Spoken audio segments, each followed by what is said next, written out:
এয়া আকাশবাণী গুৱাহাটীৰ মহাবাহু।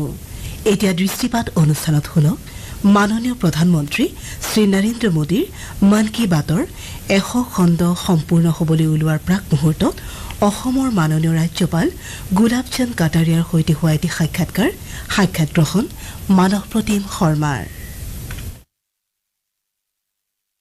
সমস্যতাকে আকাশবাণীৰ দৃষ্টিপাত অনুষ্ঠানলৈ আদৰণি জনালোঁ।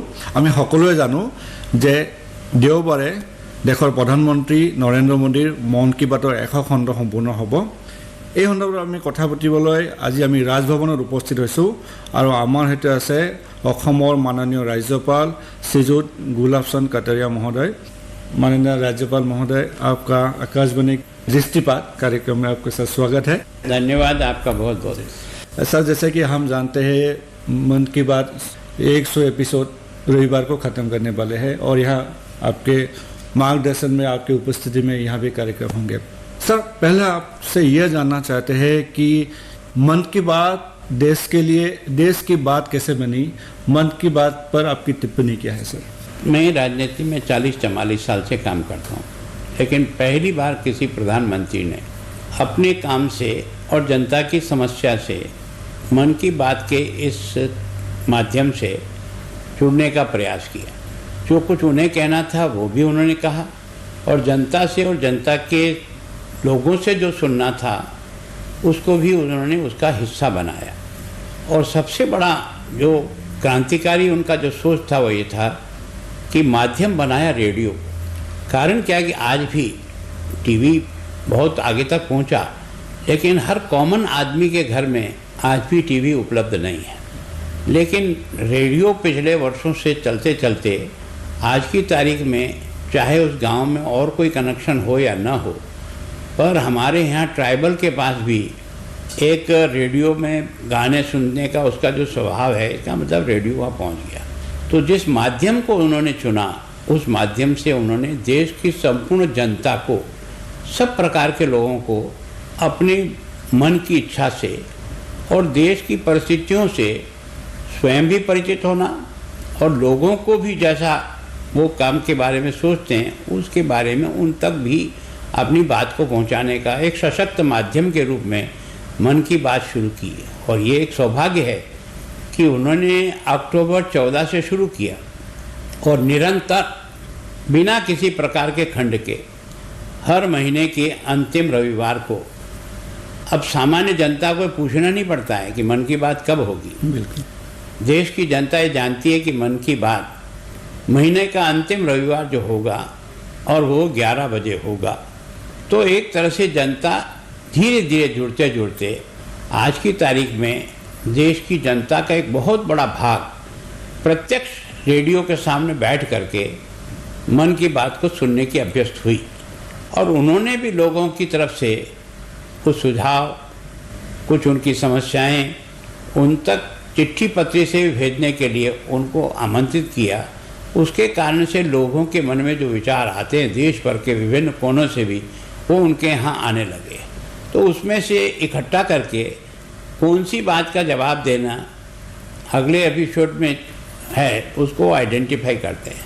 और मैं सोचता हूँ किसी बावड़ी की अच्छी सफाई हुई, उस गांव को भी आइडेंटिफाई करके अपनी बात में कहना कि छोटे बच्चे ने कोई अच्छी कलाकृति बनाई, उसने भी कुछ डाला तो उसको भी उन्होंने अप्रिशिएट किया। किसी ट्राइबल एरिया में किसी महिला ने अपने परिश्रम से अपने परिवार को खड़ा किया, उसको भी उन्होंने जोड़ने का प्रयास किया।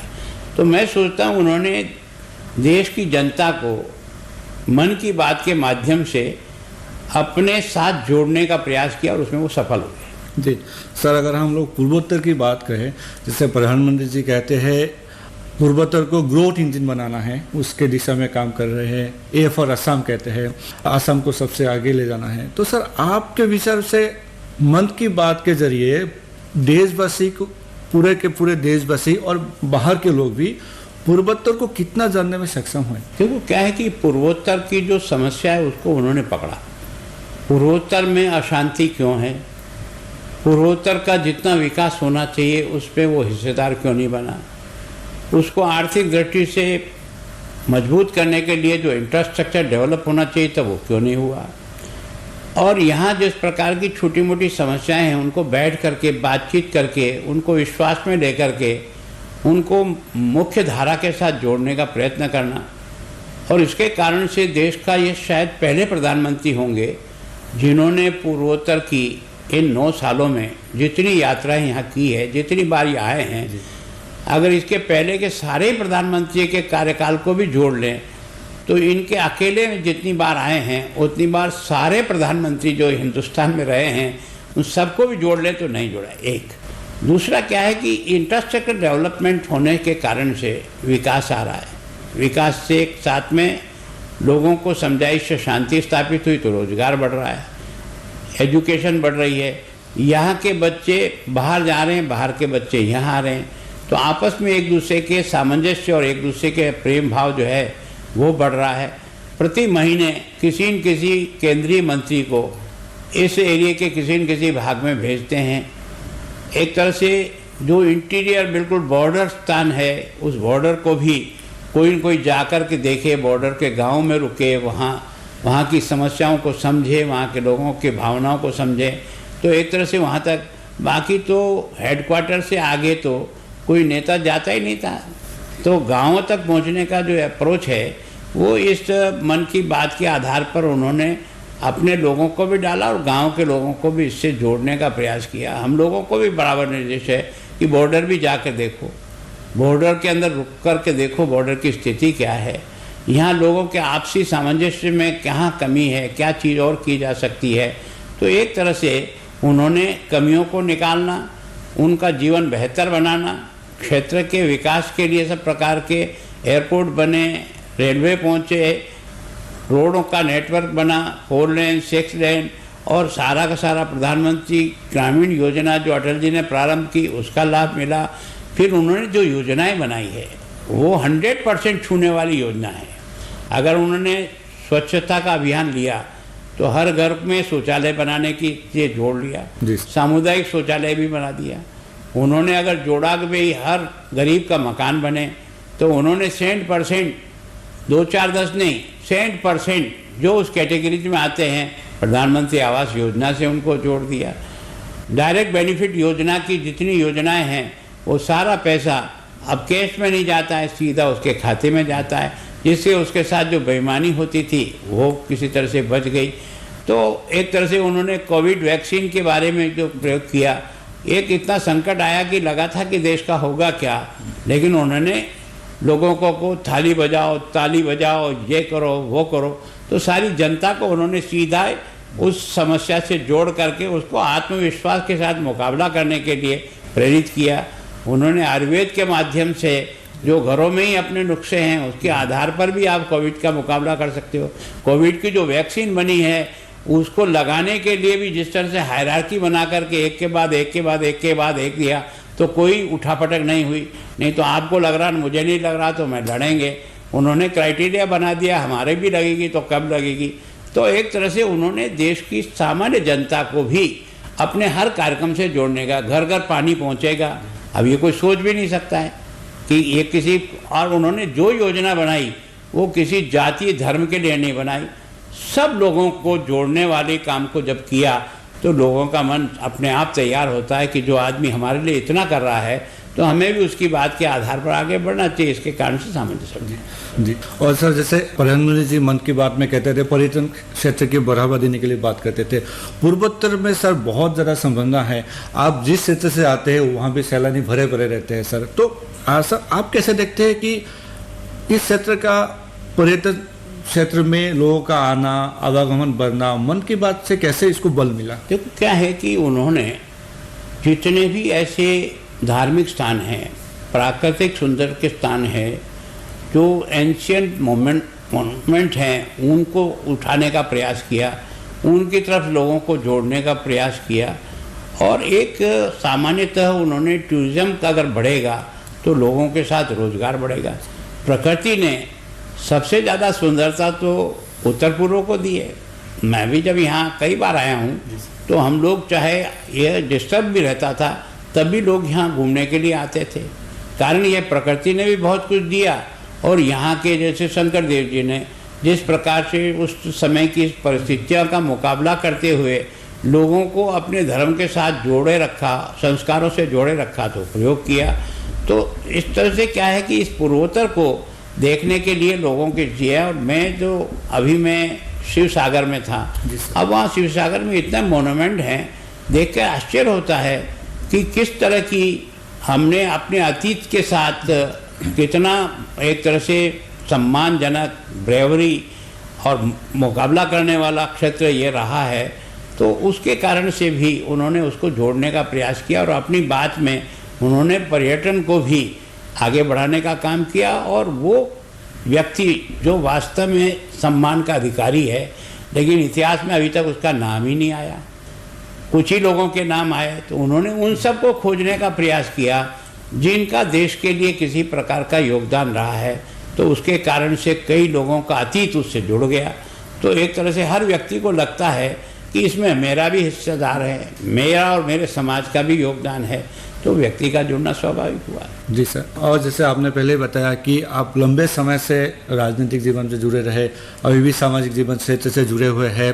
सर, ये जो आकाशवाणी का मन की बात है, आप सर आकाशवाणी तो पहले भी सुनते थे, आपके कॉलेज के ज़माने से ही, कोई ऐसे अभी भी याद है, कोई आप श्रोताओं के साझा करना से आकाशवाणी से सर जुड़ा हुआ आपकी बातें? देखो, मन की बात में विशेष करके हमारा आज का जो यूथ है वो बहुत फ्रस्ट्रेटेड है, विशेष करके पढ़ाई के दबाव के कारण से भी बहुत टेंशन रहता है। कई बार बच्चे अच्छी पढ़ाई के लिए जाते हैं और आत्महत्या कर लेते हैं, परिवार को बहुत चिढ़े। बच्चों को परीक्षा का एक बहुत बड़ा दबाव रहता है मेंटली। उन्होंने उनसे भी इंटरेक्ट किया और इंटरेक्ट करके उनको कहा कि केवल परीक्षा पास करना ही जीवन का लक्ष्य नहीं है, मनुष्य जीवन का और भी इससे ऊपर का लक्ष्य है। तो उसे ये कॉन्फिडेंस पैदा किया कि परीक्षा में फेल हो गए इसलिए आत्महत्या करने की ज़रूरत नहीं है, अपने कॉन्फिडेंस को रखो, प्रयत्न करो। तो उसको जोड़ने का प्रयास किया। अब हिंदुस्तान का किसान है जो वास्तव में हिंदुस्तान को हिंदुस्तान बनाने में जिसका सबसे बड़ा योगदान है, वो सबसे ज़्यादा परेशान है, सबसे ज़्यादा कम इनकम होती है, सबसे ज़्यादा कठिनाइयाँ भुगतती है। उसको आमदनी कैसे बढ़े और उसको किसान की फसल को किस तरह से अधिक पैदा करने का प्रयास करे। तो आपने देखा ये मोटा अनाज की जो बात निकली है, ये जो मिल्टेंस निकला है, तो इसने क्या किया कि जो छोटा लैंड होल्डर है, जिसकी छोटी 1 बीघा 2 बीघा की ज़मीन है, उसके अंदर वो वैसे यूँ ही बिखेर जाता था, कुछ हो जाता तो ले लेता था, नहीं तो नहीं है। तो उस चीज़ का भी उन्होंने भोजन में उसका महत्व बताया। उन्होंने उसको फर्टिलाइज़र का उपयोग नहीं करना चाहिए, जैविक खेती करना चाहिए, पशु को पालन करो, फिशरीज के करो, बाकी सारे जंगल का आपने देखा है कि बैम्बू का पहले टीपी कटानी पड़ती थी, उन्होंने टीपी मुक्त कर दिया। तो जैसे ही टीपी मुक्त हुआ, उसका सबसे ज़्यादा लाभ अगर किसी क्षेत्र को मिला तो इस उत्तर पूर्व क्षेत्र को मिला, जहाँ एक बड़ी तादाद में है ना बैम्बू है, और बैम्बू के कारण से लोग अपने हाथों से सामान बनाते हैं। उन्होंने कहा लोकल फॉर वोकल, तो लोकल फॉर वोकल के कारण से कई लोगों को इसमें से अपना रोजगार मिल गया। उन्होंने खादी को प्राथमिकता देने की बात कही कि भाई हम ज़्यादा से ज़्यादा लोगों को उससे रोजगार से जुड़े। तो अभी आपके यहाँ गमछा जो है, इसको एक तरह से उन्होंने केवल और केवल उन लोगों के लिए रखा कि जो इससे हाथ से बनाते हैं और मदद करते हैं। तो एक तरह से लोगों को रोजगार के साथ जोड़ने का उन्होंने प्रयत्न किया।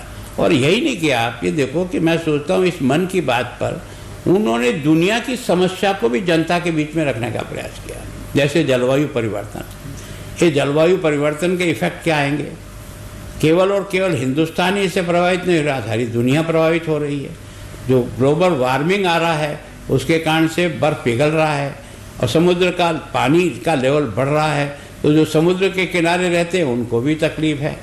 और मौसम बदल होने के कारण से कहीं भयानक बारिश हो रही है, कहीं सूखा पड़ रहा है, तो उसके कारण से दोनों तरफ से नुकसान हो रहा है। तो उन्होंने उसके भी उससे जोड़ने का प्रयास। ऊर्जा का कैसे उपयोग करें, क्योंकि ऊर्जा के कारण से हम बहुत कुछ डेवलपमेंट कर सकते हैं, पर ऊर्जा का सही उपयोग हो उसकी ओर उन्होंने ध्यान डालने का प्रयास किया। सॉलिड वेस्ट मैनेजमेंट के बारे में बता करके उन्होंने लोगों के जीवन को बेहतर बनाने के लिए प्रयास किया।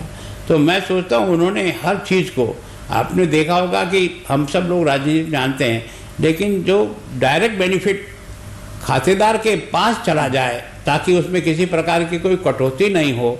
और इसलिए 45 करोड़ लोगों के खाते खुले हैं जिन्होंने कभी बैंक देखा नहीं, बैंक का अकाउंट जानते नहीं, उनको जोड़ करके उनको खड़ा कर आत्मनिर्भर भारत की कल्पना उन्होंने उसमें से दे दी कि हम आत्मनिर्भर भारत बनाने के लिए वोकल फॉर लोकल के लिए उपयोग करना की आदत बनाएं, स्वदेशी को अपनाएं। तो उन्होंने एक तरह से सारे लोगों को हर चीज़ को जोड़ने का प्रयास किया। तो मैं सोचता हूँ महिलाओं को भी उन्होंने अपनी मन की बात उनके लिए कही। महिलाओं ने कोई अच्छा काम किया तो उसको उन्होंने नामजद लेकर के उसके गांव का नाम लिया, उस महिला का नाम लिया, तो उससे लगता है यार कि वास्तव में मेरी इस बात को भी उन्होंने अप्रिशिएट किया। तो एक तरह से उन्होंने अपने कार्यक्रम के माध्यम से हर प्रकार के लोगों को उस कार्यक्रम के साथ जोड़ते हुए देश के विकास में वो सब कैसे सहभागी बन सकते हैं, हर आदमी का उपयोग है और सब लोगों के प्रयास ही सबका साथ, सबका विकास, सबका विश्वास, सबका समर्पण। तो एक बात कह करके उन्होंने सबको मेन धारा से जोड़ दिया, तो उसके कारण से विकास अपने आप बढ़ा। और आपने देखा होगा कि सीमा पर सैनिक जो हिफाजत कर रहा है उसका मान बढ़ाने के लिए भी मन की बात के आधार पर उनका क्या महत्व है, वो क्या कर रहे हैं, हमें क्या करना है, उसकी तरफ जोड़ने का प्रयास है। जी, और सर आपने बिल्कुल सही बताया कि जो मेन स्ट्रीम मीडिया में जो खबर नहीं आते वो खबर हम लोग मन की बात के जरिए सुनने को मिलते हैं, हम लोग सुन सकते हैं उसको। और जैसे आपने सर सही बताया कि कोई एक व्यक्ति हो, कोई एक अच्छा काम हम लोग को दृष्टि में लगता है कि बहुत बड़ा काम नहीं है, लेकिन उसका महत्व बहुत बड़ा है। वैसे बात को प्रधानमंत्री जी ने देश के सामने रखा। बिल्कुल, उसके कारण से उन्होंने बच्चों को भी जोड़ने का प्रयास किया। बच्चों को स्वास्थ्य अच्छा हो, कैसे हो, उसके लिए उनको जोड़ा। गर्भावस्था के कारण से डिलीवरी जो है ना वो होम डिलीवरी नहीं होकर के कहीं किसी हॉस्पिटल में हो ताकि मृत्यु दर जो है वो घटे। तो हर प्रकार से उन्होंने स्कूल को जोड़ने का प्रयास किया, शिक्षा को जोड़ने का प्रयास किया, नई शिक्षा नीति से जोड़ने का प्रयास किया। तो एक तरह से मैं सोचता हूँ कि समग्र हिंदुस्तान की आवश्यकता को ध्यान में रख कर के उन्होंने विषय को प्रारंभ किया और प्रत्येक दिन कोई कोई नई बात उन्होंने ला कर के जनता के बीच में रखी और इसके कारण से लोगों का आकर्षण भी बना और लोगों ने उस बात को समझ करके उसके अनुसार काम करना भी शुरू किया। मैं सोचता हूँ कि जिस समय कोरोना चला, इस वैक्सीन की जिस तरह से स्थिति आई, जिस तरह से लोगों की डेथ हो रही थी, उस समय उनको किस तरह से ढाढ़स बंधाकर अपने वैज्ञानिकों को किस प्रकार से उन्होंने शाबाशी दे करके उसको आगे बढ़ाया। तो एक तरह से उन्होंने विकास की दृष्टि से जोड़ने का प्रयास किया। अब आप ये देखो कि वंदे मातरम ट्रेन आई। जी सर। अब ये क्या चीज़ है, एक आश्चर्य है कि इतनी फास्ट ट्रेनें भी आती है और ऐसी ऐसी टनल बना दी हमारी सुरक्षा की दृष्टि से जिसकी कोई कल्पना नहीं कर सकता है। तो हमारी सेना को भी आत्मनिर्भर बनाने के लिए जो उन्होंने प्रयोग किया उसको भी जनता तक इस बात के माध्यम से, मन की बात के माध्यम से पहुंचा दी। और उस सैनिक को भी ये कहा कि सारा देश तुम्हारे साथ खड़ा है, तुम अकेले नहीं हो, हिंदुस्तान की 140 करोड़ जनता तुम्हारे साथ खड़ी है। तो एक तरह से उनको भी हिम्मत बधाई। तो मैं सोचता हूँ कि सर्व क्षेत्रों को छूते हुए उन्होंने मन की बात के आधार पर देश की कमियों को भी जनता के बीच में खोजा और जनता के सहयोग के आधार पर हम कौन कौन सी समस्या हल कर सकते हैं, कैसे आपका सहयोग मिलेगा, तो उसमें उनको सबको जोड़ने का प्रयास किया। तो मैं सोचता हूँ मेडिकल की दृष्टि से भी उन्होंने जिस प्रकार से सारे के सारे मेडिकल को स्ट्रेंथन किया, तो एक तरह से उन्होंने वास्तव में, बाकी अब आसाम हो चाहे हमारा राजस्थान हो, पहले 4 मेडिकल कॉलेज, 6 मेडिकल, अब 15-15 मेडिकल कॉलेज, एम्स बन रहा है तो और चीज़ जो रहा है। तो एक तरह से जनता को लग रहा है कि वास्तव में इन टोटल व्यक्ति के विकास के लिए कौन कौन सी चीज़ों की आवश्यकता है उसको ध्यान में रख कर के काम भी कर रहे हैं और मन की बात के द्वारा जनता को उससे जोड़ने का प्रयास कर रहे हैं। जी सर, अगर हम लोग असम की बात करें, जिसे आपने बताया असम के कई लोगों के बारे में भी मन की बात में जिक्र हुआ है। आपने यहाँ पे कार्यभार संभालने के बाद कई जिलों का दौरा किया, लोगों से मिले, प्रशासन से मिले। तो सर आपके दृष्टि से यहाँ जो मन की बात के जरिए जो विकास की बात करते हैं प्रधानमंत्री जी, उसमें लोग और प्रशासन, पूरा सिस्टम किस तरह से लगे हुए हैं? देखो, मैंने ये देखा है कि यहाँ की जनता भी मन से मुख्य धारा के साथ आने के मन से जुड़ गई है। पहले इस एरिया में सबसे बड़ा जो कारण था वो अशांति भी एक कारण था, चाहे वो उल्फा हो चाहे और कोई भी ऐसे संगठन थे जिनके कारण से लोगों को काफ़ी टेंशन भी रहता था और विकास नहीं आता था। अब लगभग जितनी भी थी 90% वो सारी की सारी मुख्य धारा में आ गया और उन लोगों ने भी मुख्य धारा के साथ अपने को जोड़कर विकास के रास्ते पर वो आगे बढ़ गए। तो मैं सोचता हूँ एक तो उसके कारण से हुआ। दूसरा क्या है कि जब हम एरिया में घूमते हैं तो यहाँ की जनता की बहुत प्यारी है, जनता बहुत ही सम्मान करती है, बहुत डिसिप्लिन जनता है ना। मैं सोचता हूँ थोड़ा सा बता देने पे बाद भी वो तुरंत उसका पालना करती है। संघर्ष की बात होती है वो एक अलग चीज़ है, लेकिन सामान्यतः यहाँ का व्यक्ति मन से बहुत भोला है और निश्चित रूप से उसका व्यवहार और उसका आचरण भी अच्छा है। तो एक तरह से उन सबको भी इस ओर जोड़ने का प्रयास किया और राजनीति को भी शुद्ध करने का प्रयास किया कि अगर आप कहीं गलत भ्रष्टाचार करोगे तो सज़ा मिलेगी, चाहे वो कोई सी पार्टी में हो, किसी का भी द्वारा हो। तो उससे भी एक मैसेज देने का प्रयास किया।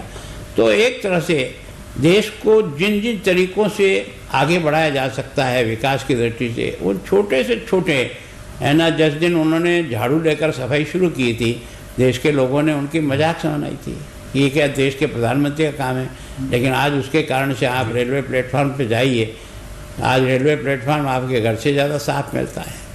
आज आपकी ट्रेन के अंदर भी आप जाएंगे तो बाथरूम साफ मिलते हैं, उसके अंदर भी आपका आदमी चलता है वो सफाई करता हुआ चलता है। तो एक तरह से उन्होंने रेडिकल चेंज किया। सारे के सारे जो छोटे छोटे काम होते हैं उन छोटे छोटे कामों को उन्होंने बहुत प्रायोरिटी दे करके आगे बढ़ाया। तो यही से ही मैं आसाम में भी जहाँ गया हूँ, मैं 9 जिले लगभग हो आया हूँ, कुछ यूनिवर्सिटी भी मैंने देखी है। तो मुझे लगता है कि लोग बिल्कुल अब एक तरह से साथ जुड़ करके विकास के लिए थोड़ा सी उनकी भूख भी बढ़ी है। अभी मैं जैसे शिव सागर में गया, लोगों ने कहा कि अभी भी हमारी कभी राजधानी थी, लेकिन राजधानी के बाद भी अब हमको उतना विकास से नहीं जुड़ पाए हैं। हमारे यहाँ मेडिकल कॉलेज नहीं खुला, जबकि वो अगले साल उनके खुलने की लाइन में है। लेकिन एक उनकी मांग तो बढ़ी है ना, मांग बढ़ी, इसका मतलब लोग विकास की ओर आगे बढ़ने की इच्छुक हुए हैं। तो एक तरह से कई जगह से आया इंडस्ट्री डेवलपमेंट हमारे यहाँ नहीं है, इसको आप इंडस्ट्री डेवलपमेंट किया जाए। कई लोगों का कि हमारे यहाँ एक फसल होती है, केवल और केवल धान होती है, उसके अलावा ज़मीन हमारे पास पड़ी रहती है, हम इसको बेचाएँ। हम फिशरीज के माध्यम से भी हमारे रोज़गार को बढ़ा सकते हैं। तो ये जितने बम्बू के माध्यम से छोटी छोटी इंडस्ट्री लग सकती है। लोगों ने कहा हमारे यहाँ 4 रिफाइनरी है, रिफाइनरी के आधार पर जो बाई प्रोडक्ट के कुछ उद्योग लगे तो हमको रोज़गार मिलेगा। लोगों ने कहा कि हमारे इन रिफाइनरी में हमारे लोगों को ज़्यादा से ज़्यादा रोज़गार मिले, उसकी दृष्टि से भी आप लोग इसके बारे में आगे तक बात करो कि हमें अधिक से अधिक रोज़गार से जुड़े, हमारी ट्रेनिंग हो ताकि हम इनके रिफाइनरी में काम करने लायक लोग तैयार हो जाए। तो एक तरह से इन्वॉल्व मिला करके सबकी एक भूख जागृत हुई है विकास की दौड़ में बराबरी में आने का और अपने इस क्षेत्र को भी आगे बढ़ाने का। और लॉ एंड ऑर्डर की स्थिति जहाँ तक मैं देखता हूँ, मैं स्वयं गृह मंत्री रहा हूँ 8-9 साल तक राजस्थान में, हमारे यहाँ क्राइम बहुत ज़्यादा है। यहाँ लगातार पिछले कुछ सालों से क्राइम घट रहा है। यहाँ थाने पर है ना साल भर का क्राइम 100 बैठता है एवरेज, कहीं 1100 है कहीं 1200, प्रत्येक थाना का एवरेज 100 बैठता है और उसमें भी डिस्पोजअप भी ठीक है उनका। एक कमी जो मैंने अनुभव की मैंने बताया था वो है सज़ा का परसेंटेज यहाँ बहुत कम है। उसका कारण उन लोगों ने बताया कि हम अब तक लॉ एंड ऑर्डर को मेंटेन करने में हमारी सारी एनर्जी लग जाती थी, तो हम इस तक से देख नहीं पाते थे। अब उन्होंने देखना शुरू किया, अब 19 से लेकर 23% तक सज़ा का परसेंटेज आ रहा है, तो उससे भी उनको बड़ा संतोष है। और मुझे लगता है कि जो अधिकारी काम कर रहे हैं उनके मन में भी अब काम के प्रति जुड़ने का मन बना है। पहले तो उनको खींच के ले जाना पड़ता था, अब वो स्वयं अपने आप ही आगे बढ़ रहे हैं। जैसे अभी एजुकेशन का आपका मापदंड आया और शिव सागर नंबर 1 पे आया, तो शिव सागर के कलेक्टर को लगता है कि यार मेरा ज़िला जो है नंबर 1 पे आया, जो सबसे लास्ट में रह गए हम यहाँ वाले, तो उनको लगता है कि हम 27वें नंबर पर हैं तो हमको भी वकअप करना पड़ेगा। तो पब्लिक के सामने जाएगा कि हम 27वें नंबर पर हैं, हेडक्वार्टर पर हैं और राजधानी में हैं, तो स्वाभाविक है उनकी वर्किंग ठीक होगी, तो एक कंपटीशन शुरू होगा। तो मैं सोचता हूँ कि यहाँ का भविष्य मुझे अच्छा दिखता है इंडस्ट्री दृष्टि से भी। और अभी जो एक तरह से आसाम में इंडस्ट्रीज को बुला करके भी और आगे का प्रयोग करें ताकि यहाँ इंडस्ट्री डेवलपमेंट हो सके। जी, जैसे सर प्रधानमंत्री जी एक भारत श्रेष्ठ भारत के बारे में कहते हैं, मन के बात में भी कहा, आप राजस्थान से आते हैं। असम और राजस्थान का बहुत ही पुराना संयोग है। मैं जिस जगह से बिलोंग करता हूँ, बरपदा रोड, मारवाड़ क्षेत्र से बहुत लोग यहाँ पे अभी विराजमान है, लोग वहाँ पे स्थलवित हो गए हैं। एक भारत श्रेष्ठ भारत को सर आप असम और राजस्थान के बीच मिलाकर कैसे बढ़ावा देंगे? देखो क्या है कि उन्होंने एक राशन कार्ड बनाया, वो राशन कार्ड कोई मजदूर यहाँ काम करे या मुंबई में काम करे उसको राशन प्राप्त। जबकि हमने कोविड के समय में देखा था कि उसको राशन जब उसने एक जगह से दूसरी गया तो नहीं था, तो एक तरह से एक भारत को इससे राशन से जोड़ने का प्रयास किया, एक भारत श्रेष्ठ भारत। फिर क्या है कि मैं यहाँ पहले भी आया हूँ, राजस्थान के लोग यहाँ 200 साल पहले से आए, यहाँ विभिन्न गाँवों में इंटीरियर में जहाँ रास्ता नहीं था, जाने की जगह नहीं थी, वहाँ भी आके रहे और रहने के बाद उन्होंने यहाँ की जनता के साथ अपना तालमेल बिठाया। अब धीरे धीरे यहाँ के लोगों के मन में भी उनके प्रति एक आदर का भाव पैदा हुआ, जबकि पहले इसमें कमी थी। तो एक भारत श्रेष्ठ भारत के आधार पर उनको जो है ना ये लगने लगा कि निश्चित रूप से है ना, चाहे राजस्थान का आदमी हो चाहे उत्तर प्रदेश का आदमी हो, वो हिंदुस्तान में कहीं भी रहे। इस बार ये भी कोशिश की है कि हम हर प्रांत में रहने वाली जितनी हैं, अगर उड़ीसा के लोग रहते हैं तो उड़ीसा दिवस मनाओ, अगर वो उत्तर प्रदेश के लोग हैं तो उत्तर प्रदेश दिवस यहाँ मनाओ, आसाम के लोग अगर मेरे राजस्थान में रहते हैं उदयपुर में तो उनका भी कोई पर्व मनाओ, है ना। कोई छठ की पूजा का बिहार का है तो उसको भी यहाँ के लोगों के साथ जोड़ो। तो एक दूसरे के मन की भावना, और ये सौभाग्य रहा इस देश का, इस देश के महापुरुषों ने देश में उन सब स्थानों को विकसित किया। जैसे अब यहाँ कामाख्या देवी है, तो ये कामाख्या देवी की मान्यता केवल और केवल आसाम की नहीं है, हिंदुस्तान का प्रत्येक आदमी कामाख्या देवी का दर्शन करने के लिए लालायित रहता है यहाँ जब आता है। और यहाँ का आदमी भी केदारनाथ और बद्रीनाथ जाने का मन रखता है, रामेश्वरम में जाने का मन रखता है। तो इन सब चीज़ों ने, इन स्थानों को भी उन्होंने डेवलप किया, है ना। राम मंदिर निर्माण के कारण से हमारी भावनाओं से जुड़ी, काशी विश्वनाथ के कारण से हमारी भावना जुड़ी, उज्जैन का विकास हुआ, हमारी भावना जुड़ी, अब कामाख्या का विकास हो रहा है तो वो हमारी भावना से जुड़ रहा है। तो सांस्कृतिक भारत को भी एक करने का प्रयास किया और सांस्कृतिक मूल्यों से लोगों की भावना को जोड़ने का प्रयास किया। तो मैं सोचता हूँ एक भारत श्रेष्ठ भारत केवल एक डायरेक्शन में विकास से नहीं होगा, समग्र बातों के बारे में जब विकास के बारे में उनसे जोड़ेंगे तब जाकर के एक भारत श्रेष्ठ भारत होगा।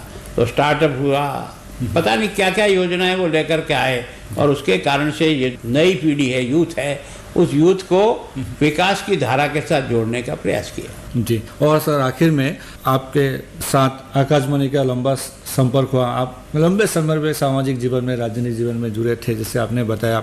आकाशवाणी के जरिए आप असम के श्रोताओं को क्या संदेश? देखो मैं क्या है कि आकाशवाणी के द्वारा अभी भी जन जन तक आपकी बात पहुंचाने का सशक्त माध्यम है। जिस आकाशवाणी को एक तरह से टीवी चैनलों के कारण से जो दब गया था, देश के प्रधानमंत्री ने आकाशवाणी को फिर से सर्वसाधारण जनता के साथ जोड़ने का प्रयास किया इस मन की बात के आधार पर, और आकाशवाणी को भी विभिन्न प्रकार के डेवलपमेंट के चांसेस दे करके उनको अपने आप की टेक्नोलॉजी को भी बढ़ा करके उन्होंने बाकी सबके कंपटीशन में भी अपने को खड़ा करने का प्रयास किया। तो मैं सोचता हूँ कि आकाशवाणी एक सशक्त माध्यम है जिसके कारण से हर व्यक्ति तक हर बात को पहुँच सकती है। तो जिस माध्यम को उन्होंने चुना कि मन की बात को आकाशवाणी के माध्यम से जन जन तक पहुँचाना, अपने आप में आकाशवाणी जो है वो सब लोगों के बीच में पहुँच गई। जी सर, आज हम लोग का समय समाप्त हुआ। फिर से आपका बहुत बहुत आभार। और माननीय राज्यपाल महोदय, हम लोग उम्मीद करते हैं जो इसके बाद जो इंटरव्यू, अगर आप, हम उम्मीद करते हैं कि हमें आप निराश नहीं करेंगे। हम चाहते हैं कि वो आकाशवाणी के स्टूडियो के भीतर ही हो, आपका भी हमें वहाँ पे मार्गदर्शन मिले। धन्यवाद आपका, धन्यवाद, बहुत बहुत थैंक यू। ইমান পৰে শ্ৰোতাসকলে দৃষ্টিপাত অনুষ্ঠানত মাননীয় প্ৰধানমন্ত্ৰী শ্ৰী নৰেন্দ্ৰ মোদীৰ মন কী বাতৰ 100 খণ্ড সম্পূৰ্ণ হ'বলৈ ওলোৱাৰ প্ৰাক মুহূৰ্তত অসমৰ মাননীয় ৰাজ্যপাল গুলাবচান্দ কাটাৰিয়াৰ সৈতে হোৱা সাক্ষাৎকাৰটি শুনিলে। সাক্ষাৎ গ্ৰহণ কৰিলে মানস প্ৰতিম শৰ্মাই।